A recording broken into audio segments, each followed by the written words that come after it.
খেলার নিয়ম খুবই সোজা। এই বলটা যে গোল দিতে পারবে তাকে আমরা এই পাগলা গাড়ো থেকে ছেড়ে দেবো। কেউ খেঁচামেচা করো না, সবাইকে সুযোগ দেবো।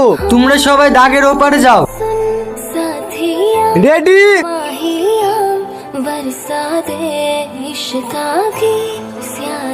স্যার, আমি বুঝে ফেলেছি এদের মধ্যে কে সুস্থ। কে? ওই দেখেন, ওই ছেলেটা দেখেন, সবাই বল মার থেকে হাতটা ভেঙে ফেলিছে। আর ও এত চালাক, ওর বল বলে একবারও মারলো না। হ্যাঁ, তুমি ঠিক ধরেছো। এই শোন, আমি হ্যাঁ তুই বলো। কংগ্রাচুলেশন, এই খেলায় পাশ করেছি। চ তোকে আজকে বাড়িতে রেখে আসবো। সত্যি বলছো? হ্যাঁ, তার আগে একটা কথা বলতি নে, তুই বলটা মারলি নি কেন?